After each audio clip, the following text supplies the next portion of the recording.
चलिए अब खबरों का रुख करते हैं। सबसे पहले आपको बता दें कि मुख्यमंत्री योगी आदित्यनाथ वाराणसी पहुंचे हैं। 25 अक्टूबर को वाराणसी आ रहे प्रधानमंत्री मोदी के आगमन संबंधित तैयारियों का मुख्यमंत्री ने जायजा लिया। इस क्रम में वे सबसे पहले मेहदीगंज स्थित सभा स्थल गए। इसके बाद प्रधानमंत्री द्वारा लोकार्पित की जाने वाली प्रमुख परियोजनाओं का मुख्यमंत्री ने स्थलीय निरीक्षण भी किया। सर्किट हाउस में अफसरों से कहा कि जनसभा में आने वाले लोगों के लिए ट्रैफिक और वाहन पार्किंग की सुविधा पर विशेष रूप से फोकस करें। इसके बाद रात में मुख्यमंत्री श्री काशी विश्वनाथ मंदिर में दर्शन पूजन पहुंचे। पूजा पाठ के बाद उन्होंने विश्वनाथ धाम के निर्माण कार्य की प्रगति का जायजा लिया।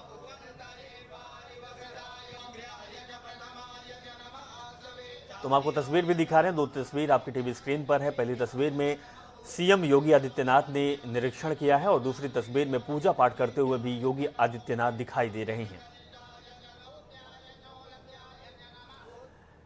कांग्रेस महासचिव प्रियंका गांधी ने शनिवार को यूपी के बाराबंकी जिले से यूपी कांग्रेस की प्रतिज्ञा यात्रा का आगाज किया। इस दौरान प्रियंका गांधी महिला किसानों से मिलने के लिए खेतों में पहुंच गई, जहां उन्होंने महिलाओं के साथ वार्ता की और उनके साथ रोटी, साग और जलेबी भी खाई। प्रियंका गांधी ने बाराबंकी में ही यूपी में किसानों का कर्ज माफ करने का वादा किया। उन्होंने कहा कि कोरोना काल में बिजली के बिल भी माफ कर दिए जाएंगे। प्रतिज्ञा यात्रा को लेकर प्रियंका ने कहा कि वे यूपी के युवाओं के प्रति हमारे दृष्टिकोण और लक्ष्य को दिखाएंगी। इससे पहले प्रियंका गांधी युवाओं के लिए स्मार्टफोन और स्नातक पास लड़कियों के लिए स्कूटी देने का चुनावी वादा भी कर चुकी हैं। प्रियंका गांधी ने ऐलान भी किया है कि कांग्रेस यूपी विधानसभा चुनाव में 40% सीटें महिलाओं को देगी। उसमें महिलाओं के लिए जो अलग-अलग हमने घोषणाएं करनी है वो सारी। वहीं यूपी पुलिस ने 14 आईपीएस अधिकारियों का तबादला कर दिया है, जिनमें से आगरा के एसएसपी मुनिराज का भी ट्रांसफर हुआ है। आजमगढ़ के एसपी सुधीर कुमार सिंह आगरा के नए एसएसपी बनाए गए, जबकि मुनिराज को मुख्यालय भेजा गया। जानकारी के मुताबिक यूपी सरकार ने आदेश जारी करते हुए 14 आईपीएस को बदला गया है। जयप्रकाश सिंह को इटावा का एसएसपी, एस चिन्नप्पा एसपी सुरक्षा लखनऊ, ब्रजेश कुमार एसपी एटीएस लखनऊ और अविनाश पांडे सेना नायक 38वीं पीएसी अलीगढ़ बनाए गए हैं। इसके अलावा Sudhir Kumar Singh SSP Agra, Anurag R SP Azamgarh, Akash Tomar SSP Saharanpur, Anurag Vats SP Barabanki, Dinesh Tripathi SP Unnao और अंकुर अग्रवाल एसपी चंदौली बनाए गए हैं।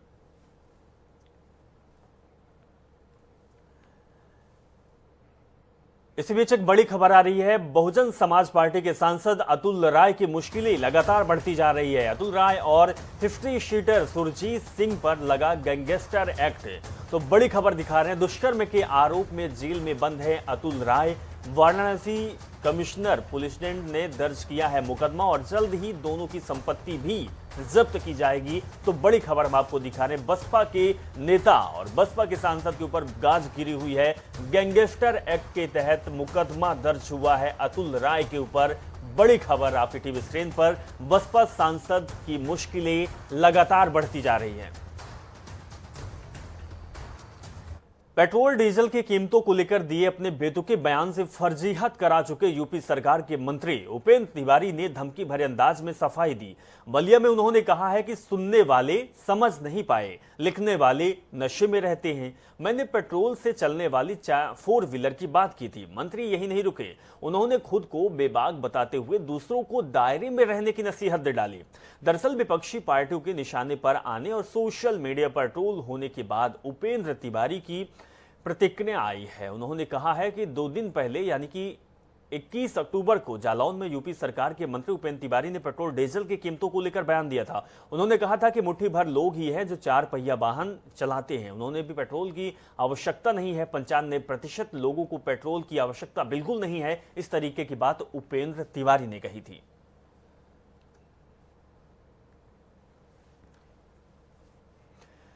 ललितपुर में खाद्य के लिए कतार में लगे किसान की मौत के बाद सपा एमएलसी राजपल कश्यप पूर्व जिला अध्यक्ष ज्योति सिंह लोधी के साथ मृतक किसान के घर पहुंचे उनके गांव पहुंचे, जहां एमएलसी ने मृतक किसान के परिजनों से मुलाकात की और पूर्व मुख्यमंत्री अखिलेश यादव की ओर से शोक संवेदना देते हुए प्रशासन पर जमकर नाराजगी व्यक्त की। उन्होंने कहा है कि किसान की मौत के बाद जिला प्रशासन ने आनंद फानंद में मृतक अंतिम संस्कार करा दिया और परिजनों को उनके अंतिम दर्शन भी नहीं करने दिए।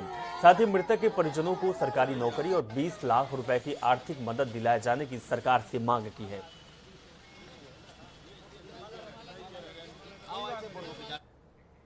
वहीं सरकार के विरोध में किसानों का आंदोलन पिछले कई महीनों से लगातार जारी है। संयुक्त किसान मोर्चा का किसान महापंचायत अब 22 नवंबर को होगा, जो पहले 26 अक्टूबर को लखनऊ में होने वाली थी, लेकिन उसे अब रद्द किया गया है। किसानों की ओर से फैसला खेतों के सीजन और खराब मौसम को देखते हुए लिया गया। दरअसल किसानों ने लखीमपुर हिंसा के बाद महापंचायत का ऐलान किया था। वहीं दूसरी ओर मोर्चा ने लखीमपुर हिंसा में केंद्रीय मंत्री अजय मिश्र टेनी को बर्खास्त और गिरफ्तार करने के लिए देश भर में धरना प्रदर्शन की अपील की थी।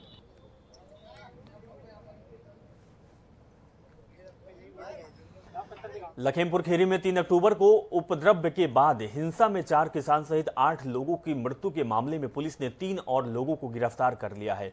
लखीमपुर खीरी के तिकुनिया में हिंसा मामले में एसआईटी ने बेहद सक्रियता दिखाई है और इस केस में मुख्य आरोपित मंत्री अजय कुमार मिश्रा टेनी के पुत्र आशीष मिश्रा मोनू सहित अब तक 13 लोगों को गिरफ्तार कर चुके हैं। इनमें से 8 लोग पुलिस के रिमांड पर भी रहे थे।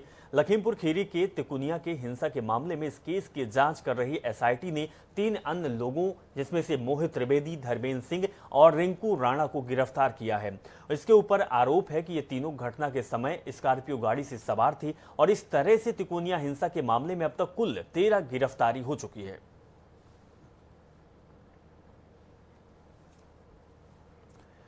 रामनगरी अयोध्या में दीपोत्सव की पावन बेला करीब आने के साथ ही इसकी तैयारियों को लेकर संतों की राय ली गई। अयोध्या के अंतर्राष्ट्रीय रामकथा संग्रहालय में डीएम अनुज कुमार झा की अध्यक्षता में पंचम दीपोत्सव 2021 की तैयारी की बैठक हुई। इस बार का दीपोत्सव 1 से 6 नवंबर 2021 तक आयोजित होगा। दीपोत्सव में करीब 9 लाख दीप जलाए जाएंगे। वहीं संतों के साथ बैठक के दौरान जिलाधिकारी अनुज कुमार झा ने बताया कि दीपोत्सव में अयोध्या के प्रमुख साधु संतों सहित गणमान्य लोगों को आमंत्रित किया जाएगा। साधु संतों को एक स्थान से दूसरे स्थान तक ले जाने और वापस लाने के लिए जिला प्रशासन अच्छे से अच्छा वाहन उपलब्ध कराएगा। साधु संतों के आमंत्रण पत्र के साथ मेन्यू का एक फोल्डर भी संलग्न होगा, जिसमें विभिन्न तिथियों को आयोजित होने वाले दीपोत्सव के सभी कार्यक्रमों का विवरण, समय और स्थल का विवरण होगा। जिलाधिकारी ने दीपोत्सव में साधु संतों से हर संभव सहयोग करने का आह्वान किया है। आपको ये भी बता दें कि बैठक में महापौर ऋषिकेश उपाध्याय, विधायक वेद प्रकाश गुप्ता, एसएसपी शैलेश कुमार पांडे, नगर आयुक्त विशाल सिंह सहित तमाम अधिकारी मौजूद रहे।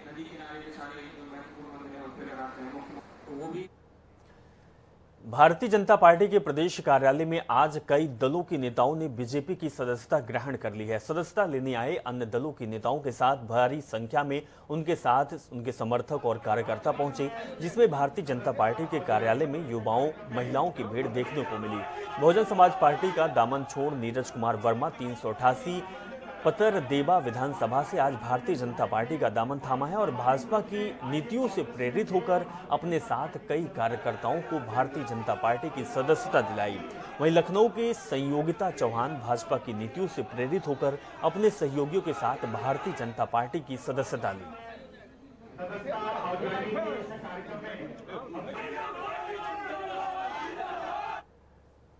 पहाड़ों पर हुई बारिश के बाद सरयू में छोड़े गए नेपाल के पानी ने तराई में तबाही मचाना शुरू कर दिया है। खतरे के निशान से 33 सेंटीमीटर ऊपर बह रही सरयू प्रति घंटे 3 सेंटीमीटर की गति से बढ़ रही है। इसी बीच फिर करीब 5 लाख क्यूसेक पानी और छोड़ दिया गया, जिसे लेकर प्रशासन अलर्ट मोड पर है। जिले की तराई में 3 तहसील और 4 ब्लॉकों के करीब 250 से अधिक गांव सरयू के आसपास बसे हैं। वहीं डीएम ने बाढ़ क्षेत्र की चौकियों और सुरक्षा व्यवस्था में लगे अधिकारियों और कर्मचारियों को अपने ड्यूटी पॉइंट पर पहुंचने के आदेश देने के साथ कंट्रोल रूम भी शुरू करा दिया है। इसी बीच बुधवार को 3 सेंटीमीटर प्रति घंटे बढ़ रही सरयू का जलस्तर खतरे के निशान से 33 सेंटीमीटर ऊपर पहुंचने के साथ गांवों में पानी घुसने लगा है। कानपुर देहात के मूसा नगर में स्थित 100 शैय्या बीआरडी हॉस्पिटल का केंद्रीय मंत्री साध्वी निरंजन ज्योति ने फीता काटकर उद्घाटन किया। उद्घाटन के अवसर पर हॉस्पिटल में जनपद वासियों के लिए निःशुल्क स्वास्थ्य शिविर कैंप का आयोजन किया गया, जिसमें पहुंचे सैकड़ों लोगों ने अपने स्वास्थ्य का परीक्षण कराया। इस दौरान कई मंत्री और विधायक भी मौजूद रहे। आपको बता दें कि बीआरडी हॉस्पिटल को अत्याधुनिक सुविधाओं से लैस जिले का पहला हॉस्पिटल तैयार किया गया, जिसमें गरीब और आर्थिक रूप से कमजोर लोगों को सस्ता इलाज मिलेगा और हजारों लोगों को स्वास्थ्य लाभ भी मिल सकेगा। बहुत ही सराहनीय कार्य है। विजय सोनी के पूरे परिवार को मैं शुभकामना देती हूँ। मुझे लग रहा है कि शिक्षा, चिकित्सा और रोटी कपड़ा ये व्यक्ति के लिए मूलभूत सुविधाएं हैं। उसमें से शिक्षा का भी केंद्र है, चिकित्सा का भी केंद्र शुरुआत हुई है। मैं इसके लिए जितना भी सराहना करूँ वो सब कम है। स्वच्छता संवाद और गोष्ठी कार्यक्रम में गाजीपुर पहुंचे राज्य मंत्री उपेंद्र तिवारी के पिछले दिनों दिए गए बयान पर उत्तर प्रदेश की 85% जनता को पेट्रोल डीजल की आवश्यकता नहीं है। इस बयान पर सपा के अखिलेश यादव ने पलटवार किया था कि मंत्री जी को पेट्रोल डीजल की आवश्यकता नहीं है। इस सवाल पर राज्य मंत्री उपेंद्र तिवारी भड़कते हुए पलटवार किया और कहा कि उनका तो पूरा खानदान पैदल हो गया है, पूरा विपक्ष पैदल हो गया है, वो क्या करेंगे। सुनिए क्या कहना है मंत्री उपेंद्र तिवारी का। देखिए, हमको पैदल करेगी कि नहीं करेगी, लेकिन अभी तो वो पूरे खानदान पैदल है, पूरा विपक्ष पैदल है। और इसलिए हम क्या करेंगे क्या नहीं, माननीय अखिलेश यादव जी को पूरे उत्तर प्रदेश से नहीं, क्योंकि समाजवादी पार्टी के राष्ट्रीय अध्यक्ष हैं, पूरे देश की जनता से माफ़ी मांगनी चाहिए। क्योंकि जब कोरोना वैक्सीन आया तो इसको उन्होंने कहा कि ये भाजपा की वैक्सीन है और इसको कोई लगावे मत, लेकिन उनके पिताजी में ने लगा लिया, उनकी भाभी या भवा लगेंगी पूर्णिमा यादव जी, उन्होंने भी लगाया। और आज हिंदुस्तान के 100 करोड़ लोग वैक्सीन लगा लिए हैं। 30 करोड़ जो बाकी हैं वो भी आने वाले दिनों में लगा लेंगे। तो इसलिए उनको देश की जनता से माफ़ी मांगनी चाहिए कि देश की जनता को उन्होंने गुमराह किया। अब देखिए, कहीं पर उनकी यात्रा निकली हुई है, कहीं पे किसी और प्रगतिशील की यात्रा निकली हुई है, कहीं कांग्रेस की यात्रा निकल रही है। सबकी यात्रा निकल जाइए। जब भारतीय जनता पार्टी की यात्रा जब निकलेगी तो इन सबकी यात्रा खत्म हो जाएगी और जनता जागेगी और पुनः उत्तर प्रदेश के अंदर योगी जी की सरकार बनाए।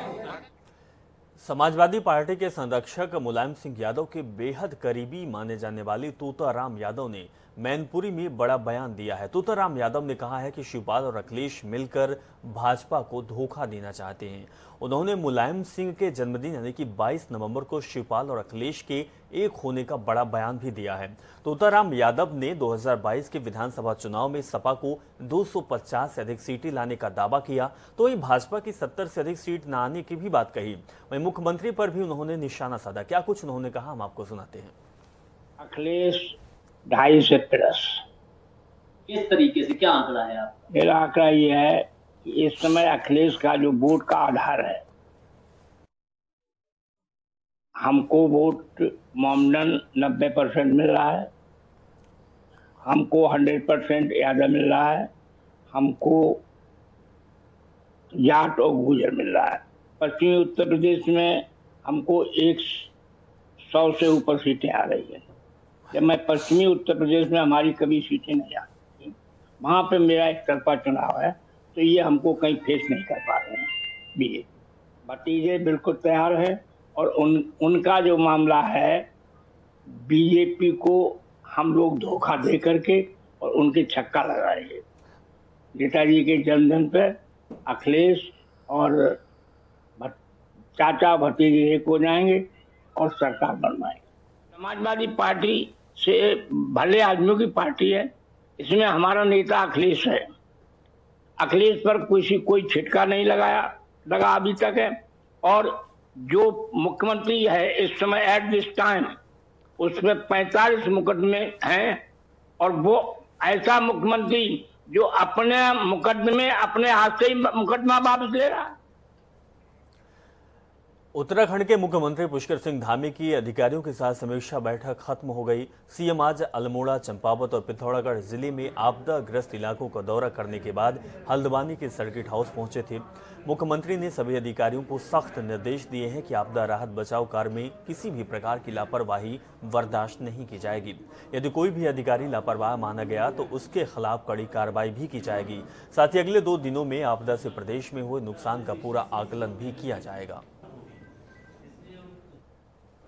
जो आकलन है अभी लगातार जारी है, क्योंकि कुछ फौरी तौर पर जो आकलन हुआ था वो आया है, लेकिन हमने कहा है कि उसकी डीप स्टडी करिए और डीप स्टडी अभी हो रही है। 1-2 दिन में सारा जो है उसका निकल कर आ जाएगा। इसके अलावा नैनीताल जिले में आपदा प्रभावित क्षेत्रों में प्रशासन की टीमें नहीं पहुंच पा रही है। सकुना में जो एनडीआरएफ, एसडीआरएफ की टीम पहुंची थी, उन्हें गाँव वालों ने खाना खिलाया, इस तरह की व्यवस्थाएं हैं। नहीं, अब सभी जगह सभी अधिकारी पहुंचेंगे, सभी अधिकारियों को सख्त निर्देश दे दिए गए हैं। इसीलिए मैं स्वयं जो है हर जगह पर जा रहा हूं और हर जगह लोगों से फीडबैक ले रहा हूं। उस फीडबैक के आधार पर अधिकारियों को निर्देश कर रहा हूं। अब कहीं भी अगर इस प्रकार की कोई शिकायत आएगी तो उनके खिलाफ कड़ी कार्रवाई होगी। प्रशासन की टीम अगर कोई भी जिसका उत्तरदायित्व जो है, अगर कोई उत्तरदायित्व अगर नहीं करेगा तो उसके खिलाफ कार्रवाई होगी। विश्वविख्यात केदारनाथ धाम के अंतिम चरण की यात्रा शुरू हो गई। केदारनाथ धाम के कपाट बंद होने में अब तक 13 दिन का समय शेष रह गया। 6 नवंबर को केदारनाथ के कपाट बंद हो जाएंगे। अंतिम चरण की यात्रा में भक्तों का भारी हुजूम उमड़ पड़ा है। खासकर बाबा केदार की संध्याकालीन आरती में हजारों की संख्या में भक्त भाग ले रहे। स्थिति ये है कि सायंकालीन आरती के समय बाबा केदार का मंदिर परिसर भक्तों से भरा पड़ा हुआ है।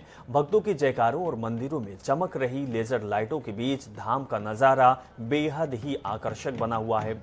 आरती समाप्त होने के कई देर बाद भी भक्त मंदिर परिसर में ही बाबा की भक्ति में लीन रहते हैं। मेरे लास्ट हेलीकॉप्टर की ड्रॉप थी, उसका वेदर खराब हो गया। मैं इतना खुश नसीब हूँ, सौभाग्यशाली महसूस कर रहा हूँ कि पहली बार महादेव का इतना अच्छे से बुलावा आया है और अभी आरती में दर्शन करके बहुत आनंद प्राप्त कर रहा हूँ।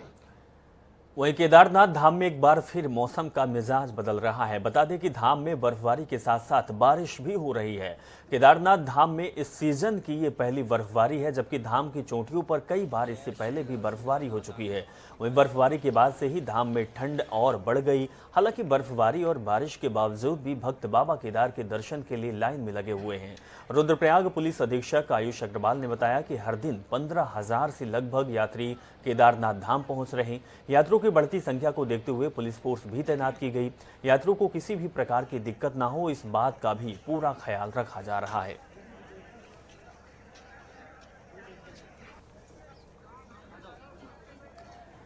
सुहागिन महिलाओं का सबसे बड़ा पर्व करवा चौथ 24 अक्टूबर यानी कि कल मनाया जाएगा। इस दिन सुहागिन महिलाएं अपने पति की लंबी आयु, वैवाहिक जीवन और सुख समृद्धि के लिए निर्जला करवा चौथ व्रत रखती हैं।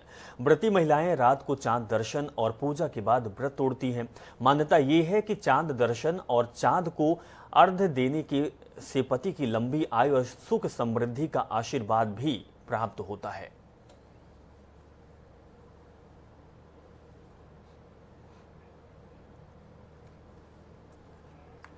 वहीं करवा चौथ की तैयारी को लेकर पर्व से पहले श्रृंगार और व्रत से जुड़ी सामग्री की खरीदारी को लेकर बाजार गुलजार है। हम आपको एक साथ 2 राज्य की यानी उत्तर प्रदेश और उत्तराखंड की 8 शहरों की तस्वीरें दिखा रहे हैं। इसमें खरीदारी के लिए भीड़ उमड़ने से बाजारों में रौनक नजर आ रही है। तस्वीर आपकी टीवी स्क्रीन पर है। कई जगह की तस्वीर है जो कि उत्तर प्रदेश और उत्तराखंड में करवा चौथ का किस तरीके से बाजार सजा हुआ है और किस तरीके से लोग खरीदारी के लिए जा रहे हैं और किस तरीके से इस करवा चौथ पर्व को मनाया जा रहा है, तस्वीर देखकर समझ सकते हैं।